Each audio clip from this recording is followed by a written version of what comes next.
Hi అందరికీ, మీ G&L learning జోన్కి స్వాగతం. ప్రభుత్వ ఉద్యోగాలపై నిజమైన స్పష్టమైన విశ్లేషణలు అందించే మీ channel MHSRB lab technician provisional list విడుదలైంది. ఇది టాప్ స్కోర్ నుండి చివరి మార్క్స్ వరకు ర్యాంక్ వైజ్ సిస్టంలో అమర్చబడి ఉంది. ఈ వీడియోలో మీరు తెలుసుకోబోయేది ఏంటంటే, మీ మార్క్స్ ఎక్కడ నిలిచాయి, మీ ర్యాంక్స్ తర్వాత ఎవరున్నారు, మీ జోన్కి సంబంధించిన పూర్తి వివరాలు and rank wise cut off analysis గురించి తెలుసుకోబోతున్నారు. సో మరియు ఒక ముఖ్యమైన విషయం ఏంటంటే, గతంలో నేను చేసిన అంచనాలు ఈసారి వచ్చిన లిస్ట్తో పోలిస్తే 1-2 చిన్న తప్పులు తప్ప దాదాపు 100% సరిగ్గా వచ్చాయి. దీని అర్థం నేను చెప్తున్న అనాలిసిస్ పూర్తిగా అఫీషియల్ డేటా ఆధారంగానే ఉంటుంది. కాబట్టి ఈ వీడియోని చివరి వరకు చూడండి. మీరు ఎక్కడ ఉన్నారు, ఎవరెవరు ముందున్నారు, ఇంకా మీ సెలక్షన్ అవకాశాలు ఎంతవరకు ఉన్నాయో స్పష్టంగా తెలుస్తుంది. కానీ గుర్తుంచుకోండి, చాలామంది వీడియోలు చూస్తున్నారు కానీ సబ్స్క్రైబ్ చేయడం మర్చిపోతున్నారు. మా కష్టానికి మద్దతుగా సబ్స్క్రైబ్ చేయండి, షేర్ చేయండి, మీ ఫ్రెండ్స్కి ఫార్వర్డ్ చేయండి. సో ఇక మనం వీడియోలోకి వెళ్ళినట్లయితే, MHSRB lab technician zone 5 provisional list rank wise full analysis అండి. సో ఇక్కడ మనం ఫస్ట్ కేటగిరీలోకి వెళ్దాం. ఫస్ట్ కేటగిరీ వచ్చేసరికి MHSRB ల్యాబ్ టెక్నీషియన్ జోన్ 5లోని ఓపెన్ కేటగిరీ అండి. సో ఈ ఓపెన్ కేటగిరీలో మొత్తం మనకి 48 వేకెన్సీస్ ఉన్నాయి. సో ఈ 48 వేకెన్సీస్ మనకి ఆరిజెంటల్ రిజర్వేషన్ ప్రకారం చూసుకున్నట్లయితే, ఆరిజెంటల్ రిజర్వేషన్ ప్రకారం మనకి మేల్కి వచ్చేసరికి 32 అండ్ ఫీమేల్కి వచ్చేసరికి 16 పోస్టులు అనేది అవకాశాలు ఉన్నాయి. సో ఇక్కడ మేల్కి వచ్చేసరికి 32 గురించి తెలుసుకుందాం. ఫస్ట్ ఈ మేల్లో వచ్చినట్లయితే మనకి టాప్ మార్క్స్ వచ్చేసరికి 93 మార్క్స్ ఉన్నాయి. ఈ 93 మార్క్స్ వచ్చిన అభ్యర్థికి ర్యాంక్ వచ్చేసరికి 3వ ర్యాంకు అండ్ సెకండ్ టాపర్ కూడా 93 మార్క్స్తోనే బీసీడీ అభ్యర్థి ఉన్నారండి. ఈ బీసీడీ అభ్యర్థి 93 మార్క్స్తో ఉన్న అభ్యర్థికి 4వ ర్యాంకుతో ఉన్నారు. అండ్ థర్డ్ టాపర్ వచ్చేసరికి 90 మార్క్స్. ఈ 90 మార్క్స్ వచ్చిన అభ్యర్థి కూడా బీసీడీ అభ్యర్థి, అతని ర్యాంక్ వచ్చేసరికి 13వ ర్యాంకుతో ఉన్నారు. సో ఇక్కడ మనకి లాస్ట్లో చూసుకున్నట్లయితే మేల్ కట్ ఆఫ్ వచ్చేసరికి 79 మార్క్స్, బీసీఈ అభ్యర్థి ర్యాంక్ వచ్చేసరికి 246. అంటే మనకి ఇక్కడ 79 మార్క్స్ నుంచి 93 మార్క్స్ మధ్యలో వచ్చిన 32 మంది అభ్యర్థులకి అవకాశం అనేది వస్తుందండి. సో ఇది మేల్ గురించి, అంటే మేల్ కట్ ఆఫ్ వచ్చేసరికి 79 మార్క్స్ అని చెప్పుకోవచ్చు అండి. సో ఇక్కడ మేల్ కట్ ఆఫ్ అంటే ఇక్కడ ఏంటంటే, మేల్కి వచ్చేసరికి 79 మార్క్స్ చాలా మందికి వచ్చిందండి. సో 79 మార్క్స్ వచ్చినప్పుడు మనకి ఇక్కడ ఏం చేస్తారంటే, వయసు ఆధారంగా, కులం ఆధారంగా, రాస్టర్ పాయింట్ ఆధారంగా సెలక్షన్ అనేది జరుగుతుంది. ఆ సెలక్షన్ ప్రకారం ఇక్కడ ఎవరికి వయసు ఎక్కువ ఉందో వాళ్ళని క్యాస్ట్ ప్రకారంగా సెలక్షన్ లిస్ట్లోకి తీసుకుంటారండి. సో 79 మార్క్స్ వచ్చిన వాళ్ళు ఒకసారి ఇక్కడ చెక్ చేసుకోండి. అదే ఫీమేల్ కేటగిరీకి వచ్చినట్లయితే, ఫీమేల్ టాపర్ వచ్చేసరికి 87 మార్క్స్, బీసీడీ అభ్యర్థి అండి. సో ఇక్కడ 87 మార్క్స్ వచ్చిన అభ్యర్థికి ర్యాంక్ వచ్చేసరికి 40వ ర్యాంక్తో ఉన్నారు. సెకండ్ టాపర్ వచ్చేసరికి 83 మార్క్స్, బీసీబీ అభ్యర్థి. సో బీసీబీ అభ్యర్థి 83 మార్క్స్ వచ్చిన అభ్యర్థికి 115వ ర్యాంక్ అనేది వచ్చిందండి. సో ఇట్లా కట్ ఆఫ్ చూసుకున్నట్లయితే 71 మార్క్స్ అండి female cut off. So 71 marks వచ్చిన అభ్యర్థి ఎస్టీ కేటగిరీ 662 ర్యాంకుతో ఉన్నారండి. అంటే ఇక్కడ మనకి ఫీమేల్ కట్ ఆఫ్ అనేది 71 అనేది చెప్పుకోవచ్చు. అంటే ఇక్కడ 71 మార్క్స్ నుంచి 83 మార్క్స్ మధ్యలో వచ్చిన 16 మంది అభ్యర్థులకి, ఫీమేల్ అభ్యర్థులకి అవకాశం అనేది వస్తుందండి. సో ఇక్కడ కూడా మనకి 71 మార్క్స్ అనేది ఇద్దరికి వచ్చిందని, ఇంకా ఎక్కువ ఉన్నట్లయితే 71 మార్క్స్ వచ్చిన వాళ్ళు వాళ్ళ కులం ఆధారంగా, వయసు ఆధారంగా, రాస్టర్ పాయింట్ ఆధారంగా సెలక్షన్ లిస్ట్లోకి తీసుకుంటారండి. సో ఇది మనకి ఓపెన్ కేటగిరీలోని 48 వేకెన్సీస్ గురించి అండి. అదే నెక్స్ట్ కేటగిరీలోకి వెళ్ళినట్లయితే బీసీఏ కేటగిరీ అండి. ఇక్కడ బీసీఏ కేటగిరీలో మొత్తం 11 వేకెన్సీస్ ఉన్నాయి. ఈ 11 వేకెన్సీస్కి ఆరిజెంటల్ రిజర్వేషన్ ప్రకారం చూసుకున్నట్లయితే, మేల్కి వచ్చేసరికి 7 అండ్ ఫీమేల్కి వచ్చేసరికి 4. సో ఇది మొత్తం కూడా మనం మొన్న వచ్చిన మెరిట్ ప్రొవిజనల్ లిస్ట్ ఆధారంగా చేసిందండి. ఈ ప్రొవిజనల్ లిస్ట్ ప్రకారం ర్యాంకుల వైజ్గా సెలక్షన్ అనేది చేయడం జరిగింది అనాలిసిస్ ద్వారా. సో ఇక్కడ మనకి మేల్ గురించి తెలుసుకున్నట్లయితే, టాప్ వచ్చేసరికి మేల్ టాప్ వచ్చేసరికి 78 మార్క్స్తో ఉన్నారు. 78 మార్క్స్ వచ్చిన అభ్యర్థికి ర్యాంక్ వచ్చేసరికి 266. అదే సెకండ్ టాపర్ వచ్చిన అభ్యర్థికి కూడా 78 మార్క్సే ఉన్నాయి. సో ఈ 78 మార్క్స్ వచ్చిన అభ్యర్థికి 287 ర్యాంకుతో ఉన్నారు. అదే లాస్ట్లో వచ్చిన అభ్యర్థికి 66 మార్క్స్తో ఉన్నారు. 66 మార్క్స్ వచ్చిన అభ్యర్థికి వచ్చేసరికి 1101 ర్యాంక్ అనేది ఉంది. అంటే ఇక్కడ మనకి 66 నుంచి 78 మార్క్స్ మధ్యలో వచ్చిన 7 మేల్ అభ్యర్థులకి అవకాశం అనేది వస్తుంది. అదే ఫిమేల్ గురించి తెలుసుకున్నట్లయితే ఫిమేల్ క్యాండిడేట్లో టాప్ మార్క్స్ వచ్చిన అభ్యర్థి వచ్చేసరికి 71 మార్క్స్.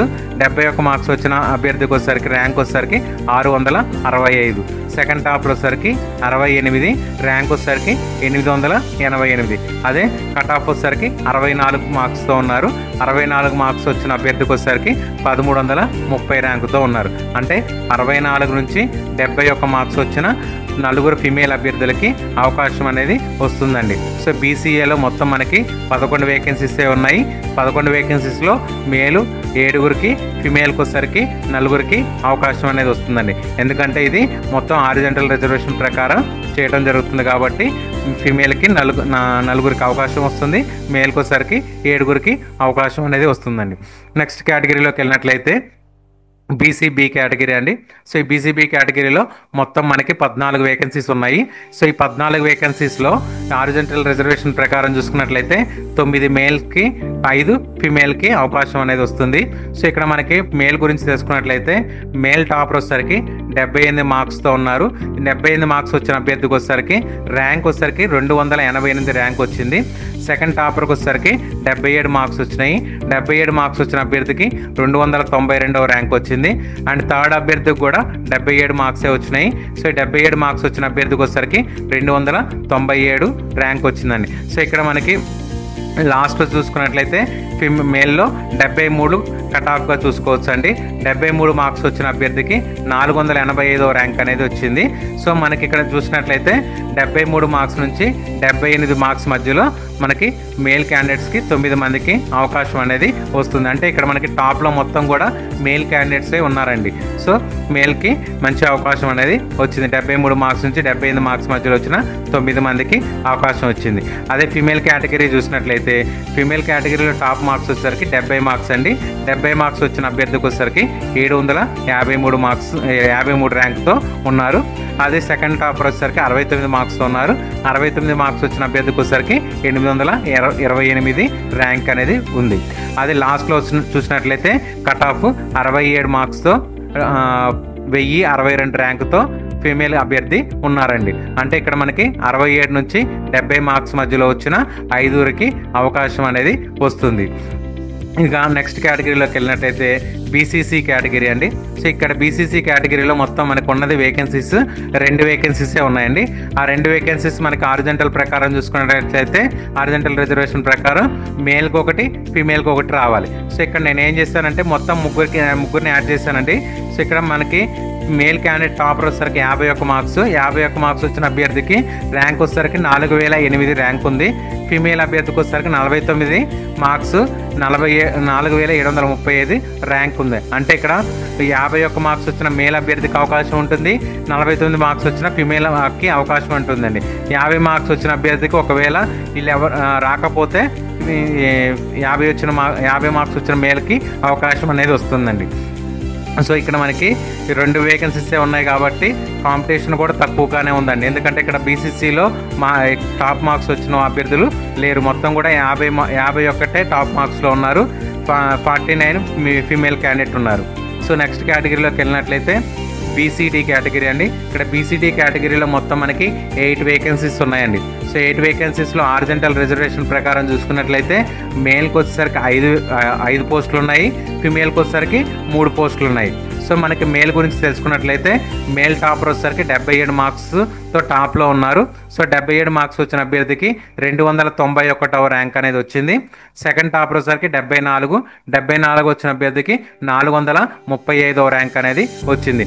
సో కట్ ఆఫ్ చూసుకున్నట్లయితే 72 మార్క్స్ అండి. 72 మార్క్స్ వచ్చిన అభ్యర్థికి 567 అనే ర్యాంకుతో ఉన్నారు. అంటే ఇక్కడ 72 మార్క్స్ నుంచి 77 మార్క్స్ మధ్యలో వచ్చిన 5 అవకాశం అనేది వస్తుందండి. అదే ఫీమేల్ కేటగిరీ చూసుకున్నట్లయితే ఫీమేల్ కేటగిరీలో టాప్ మార్క్స్ వచ్చేసరికి 68 మార్క్స్. ఇక్కడ 68 మార్క్స్ అనేది ఇద్దరికి వచ్చినాయండి. ఫస్ట్ 68 మార్క్స్ వచ్చిన అభ్యర్థికి ర్యాంక్ వచ్చేసరికి 883, సెకండ్ 68 మార్క్స్ వచ్చిన అభ్యర్థికి 962 ర్యాంక్ ర్యాంకుతో ఉన్నారండి. సో కట్ ఆఫ్ వచ్చేసరికి 67 మార్క్స్. 67 మార్క్స్ వచ్చిన అభ్యర్థికి 998 ర్యాంక్ అనేది వచ్చిందండి. సో ఇట్లా మనకి ఫిమేల్కి 67 నుంచి 68 మధ్యలో ముగ్గురికి అవకాశం ఉంది. మేల్కి వచ్చేసరికి 72 నుంచి 77 మధ్యలో 5గురికి అవకాశం అనేది వస్తుందండి. సో నెక్స్ట్ కేటగిరీలోకి వెళ్ళినట్లయితే బీసీఈ కేటగిరీ అండి. ఇక్కడ బీసీఈ కేటగిరీలో మొత్తం మనకి వేకెన్సీస్ ఉన్నవి 5 వేకెన్సీస్ ఉన్నాయండి. హారిజంటల్ రిజర్వేషన్ ప్రకారం చూసుకున్నట్లయితే మేల్కి 3 అండ్ ఫీమేల్కి వచ్చేసరికి 2 అవకాశాలు ఉన్నాయి. సో ఇక్కడ మేల్కి వచ్చేసరికి టాప్లో ఉన్నది 78 మార్క్స్తో 257 ర్యాంకుతో ఉన్నారు. సెకండ్ టాపర్ వచ్చేసరికి 75 మార్క్స్తో 389 ర్యాంకుతో ఉన్నారు.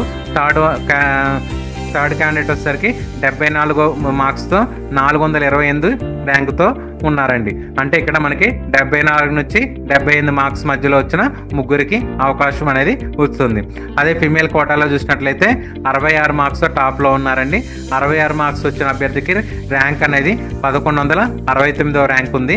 63వ మార్క్స్ వచ్చిన అభ్యర్థికి 1553వ ర్యాంక్ అనేది ఉందండి. అంటే ఇక్కడ 63 నుంచి 66 మధ్యలో వచ్చిన ఇద్దరు అభ్యర్థులకి అవకాశం అనేది ఉందండి. నెక్స్ట్ కేటగిరీలోకి వెళ్ళినట్లయితే ఈడబ్ల్యూఎస్ కేటగిరీ అండి. ఇక్కడ ఈడబ్ల్యూఎస్ కేటగిరీలో మనకి మొత్తం 15 వేకెన్సీస్ ఉన్నాయి. ఈ 15 వేకెన్సీస్లో మనకి హారిజంటల్ రిజర్వేషన్ ప్రకారం చూసుకున్నట్లయితే మేల్ 10, ఫీమేల్కి వచ్చేసరికి 5 ఉన్నాయండి. అంటే ఇక్కడ మనకి మేల్ గురించి తెలుసుకున్నట్లయితే మేల్కి వచ్చేసరికి మొత్తం మనకి 10 మందికి అవకాశం ఉంది. సో 10 మందిలో టాప్లో ఉన్నది 76 మార్క్స్ వచ్చిన అభ్యర్థి. సో ఇక్కడ 76 మార్క్స్ వచ్చిన అభ్యర్థికి వచ్చేసరికి 366వ ర్యాంక్తో ఉన్నారు. సెకండ్ ర్యాంక్ వచ్చిన అభ్యర్థికి వచ్చేసరికి సెకండ్ మార్క్స్ వచ్చిన అభ్యర్థికి వచ్చేసరికి 75 మార్క్స్. 75 మార్క్స్ వచ్చిన అభ్యర్థికి వచ్చేసరికి 373వ ర్యాంక్ అనేది ఉందండి. సో థర్డ్ టాపర్ వచ్చేసరికి 75, మళ్ళీ 75 మార్క్స్ వచ్చిన అభ్యర్థికి వచ్చేసరికి 374 ర్యాంకుతో ఉన్నారండి. అంటే ఇక్కడ కట్ ఆఫ్ వచ్చేసరికి 70 మార్క్స్. 70 మార్క్స్ వచ్చిన అభ్యర్థికి వచ్చేసరికి 760 ర్యాంకుతో ఉన్నారండి. అంటే ఇక్కడ 70 మార్క్స్ వచ్చిన అభ్యర్థులు 3 ఉన్నారు. ఇంకా ఎక్కువ మంది ఉన్నట్లయితే మనకి వాళ్ళ వయసు ఆధారంగా రాస్టర్ పాయింట్ ఆధారంగా సెలక్షన్ అనేది జరుగుతుందండి. సో ఇక్కడ ఫీమేల్ క్యాండిడేట్ చూసుకున్నట్లయితే ఫీమేల్ క్యాండిడేట్స్లో టాపర్ వచ్చేసరికి 67 మార్క్స్తో 1040 ర్యాంక్తో ఉన్నారండి. సెకండ్ టాపర్ వచ్చేసరికి 63 మార్క్స్తో 1459 ర్యాంకుతో సెకండ్ టాప్లో ఉన్నారు. అదే కట్ ఆఫ్ చూసుకున్నట్లయితే 55 మార్క్స్ అండి. 55 మార్క్స్ వచ్చిన అభ్యర్థికి వచ్చేసరికి 2959 ర్యాంక్ అనేది వచ్చిందండి. అంటే ఇక్కడ 55 మార్క్స్ నుంచి 67 మార్క్స్ మధ్యలో వచ్చిన 5గురికి అవకాశం అనేది వస్తుందండి. సో ఇక్కడ నెక్స్ట్ కేటగిరీలోకి వెళ్ళినట్లయితే ఎస్సీ కేటగిరీ అండి. జోన్ 5లోని ఎస్సీ కేటగిరీ. ఈ ఎస్సీ కేటగిరీలో మొత్తం మనకి 22 వేకెన్సీస్ ఉన్నాయండి. 22 వేకెన్సీస్లో మనకి హారిజంటల్ రిజర్వేషన్ ప్రకారం చూసుకున్నట్లయితే మేల్ 15, ఫిమేల్కి వచ్చేసరికి 7. అంటే మనకి మేల్ అభ్యర్థులకు వచ్చేసరికి 15 మందికి అవకాశం ఉంటుంది. ఫిమేల్కి వచ్చేసరికి 7 మందికి అవకాశం అనేది ఉందండి. సో మేల్ విషయానికి వచ్చినట్లయితే 78 మార్క్స్తో టాప్లో ఉన్న అభ్యర్థికి వచ్చేసరికి 262 ర్యాంకుతో ఉన్నారండి. సెకండ్ టాప్లో ఉన్న అభ్యర్థికి వచ్చేసరికి 77 మార్క్స్ వచ్చినాయి. 77 మార్క్స్ వచ్చిన అభ్యర్థికి వచ్చేసరికి 312వ ర్యాంక్ అనేది వచ్చిందండి. థర్డ్ టాప్లో ఉన్న అభ్యర్థికి వచ్చేసరికి 76 మార్క్స్. 76 మార్క్స్తో వచ్చిన అభ్యర్థికి వచ్చేసరికి 361వ ర్యాంక్ అనేది వచ్చిందండి. సో ఇక్కడ మనకి కట్ ఆఫ్ చూసుకున్నట్టయితే మేల్ కట్ ఆఫ్ 69 మార్క్స్ అండి. 69 మార్క్స్ వచ్చిన అభ్యర్థికి వచ్చేసరికి 832వ ర్యాంక్ అనేది వచ్చిందండి. అదే ఫిమేల్ కేటగిరీలో చూసుకున్నట్లయితే ఫిమేల్ టాపర్ వచ్చేసరికి 70 మార్క్స్. 70 మార్క్స్ వచ్చిన అభ్యర్థికి 738వ ర్యాంక్ అనేది వచ్చింది. సెకండ్ టాపర్ వచ్చేసరికి 68, 937వ ర్యాంకు. కట్ ఆఫ్ చూసుకున్నట్లయితే 65 కట్ ఆఫ్ మార్క్స్గా చెప్పుకోవచ్చు. 65 మార్క్స్ వచ్చిన అభ్యర్థికి వచ్చేసరికి 1273వ ర్యాంక్ అనేది వచ్చిందండి. అంటే ఇక్కడ మనకి 65 నుంచి 70 మధ్యలో వచ్చిన 7 అభ్యర్థులకి ఫిమేల్ అభ్యర్థులకి అవకాశం అనేది వస్తుందండి. అదే మేల్ అభ్యర్థులకి అయితే 69 నుంచి 78 మార్క్స్ మధ్యలో వచ్చిన 15 మందికి అవకాశం అనేది వస్తుందండి. ఇది జోన్ 5లోని ఎస్సీ కేటగిరీ అండి. దీంట్లో మొత్తం మనకి 22 వేకెన్సీస్ ఉన్నాయి. 22 వేకెన్సీస్లో మేల్స్కి వచ్చేసరికి 69 నుంచి 78 మార్క్స్ మధ్యలో వచ్చిన 15 మందికి అవకాశం ఉంటుంది. ఫిమేల్కి వచ్చేసరికి 65 నుంచి 70 మార్క్స్ మధ్యలో వచ్చిన 7గురికి అవకాశం అనేది ఉంటుందండి. సో నెక్స్ట్ కేటగిరీలోకి వెళ్ళినట్లయితే ఎస్టీ కేటగిరీ అండి. సో ఇక్కడ ఎస్టీ కేటగిరీలోకి వెళ్తే మనకి మొత్తం వేకెన్సీస్ వచ్చేసరికి 15 వేకెన్సీస్ ఉన్నాయండి. ఈ 15 వేకెన్సీస్లో మనకి హారిజంటల్ రిజర్వేషన్ ప్రకారం చూసుకున్నట్లయితే 10 మేల్ క్యాండిడేట్స్కి 5 ఫిమేల్ క్యాండిడేట్స్కి అవకాశం వస్తుందండి. ఇక్కడ మేల్ గురించి తెలుసుకున్నట్లయితే మేల్ టాపర్ వచ్చేసరికి 71 మార్క్స్ 685 ర్యాంక్తో ఉన్నారండి. సెకండ్ టాపర్ వచ్చేసరికి 69 మార్క్స్తో 835 ర్యాంకుతో సెకండ్లో ఉన్నారండి. అదే కట్ ఆఫ్ చూసుకున్నట్లయితే 64 మార్క్స్ ర్యాంక్ వచ్చేసరికి 1323, అంటే 64 మార్క్స్ నుంచి 71 మార్క్స్ మధ్యలో వచ్చిన 10 మందికి మేల్ అభ్యర్థులకి అవకాశం అనేది ఉంటుందండి. అదే ఫీమేల్ కేటగిరీ చూసుకున్నట్లయితే ఫీమేల్ టాపర్ వచ్చేసరికి 68 మార్క్స్ 68 మార్క్స్తో 921 ర్యాంకుతో ఉన్నారండి. సెకండ్ టాపర్ వచ్చేసరికి 67 మార్క్స్ 1049 ర్యాంకుతో సెకండ్లో ఉన్నారండి. అదే cut off female cut off వచ్చేసరికి 63 మార్క్స్. ఇక్కడ 63 మార్క్స్ వచ్చిన అభ్యర్థులు ఎక్కువ మంది ఉన్నట్లయితే వాళ్ళని వయసు ఆధారంగా, రాష్ట్ర పాయింట్ ఆధారంగా సెలక్షన్ లిస్టులోకి తీసుకుంటారండి. అది మేల్ అభ్యర్థులకైనా ఫీమేల్ అభ్యర్థులకైనా ఒకటే రూల్ అండి. సో ఇక్కడ 63 మార్క్స్ వచ్చిన అభ్యర్థికి వచ్చేసరికి 1500 ర్యాంకుతో ఉన్నారండి. సో ఇక్కడ 63 నుంచి 68 మార్క్స్ మధ్యలో వచ్చిన 5 ఫీమేల్ అభ్యర్థులకి అవకాశం అనేది వస్తుందండి. అదే మేల్ క్యాండిడేట్లకి అయితే 64 నుంచి 71 మార్క్స్ మధ్యలో వచ్చిన 10 మందికి అవకాశం వస్తుందండి. ఇది జోన్ 5 ఎస్టీ కేటగిరీ గురించి అండి. మొత్తం మనకి 15 వేకెన్సీస్ ఉన్నాయి. ఈ 15 వేకెన్సీస్లో మేల్కి వచ్చేసరికి 10 మందికి అవకాశం వస్తుంది, ఫీమేల్కి వచ్చేసరికి 5కి అవకాశం వస్తుంది. మేల్ క్యాండిడేట్స్కి వచ్చేసరికి కట్ ఆఫ్ వచ్చేసరికి 64, ఫీమేల్ కట్ ఆఫ్ వచ్చేసరికి 63 మార్క్స్గా మన అనాలిసిస్ ప్రకారం చేయబడిందండి. సో ఇక్కడ మీరు గుర్తుంచుకోవాల్సింది ఏంటంటే అండి, ఇక్కడ మనం next videos ANM, staff nurse, pharmacist పోస్టులపై పూర్తి వివరాలు, cut off analysis, category wise selection videos కూడా ఈ ఛానల్లో వస్తాయి. కాబట్టి ఇవన్నీ మిస్ అవ్వకుండా చూడాలంటే ఈ వీడియోని లైక్ చేయండి, మీ ఫ్రెండ్స్తో షేర్ చేయండి. మరియు ఇంపార్టెంట్ ఏంటంటే G&L లెర్నింగ్ జోన్ ఛానల్ని సబ్స్క్రైబ్ చేయండి. మీ సపోర్ట్తో మేము మరిన్ని ప్రభుత్వ ఉద్యోగ విశ్లేషణలు, నిజాయితీతో కూడిన కంటెంట్ అందించగలుగుతాము. ధన్యవాదాలు. మీకు శుభాకాంక్షలు.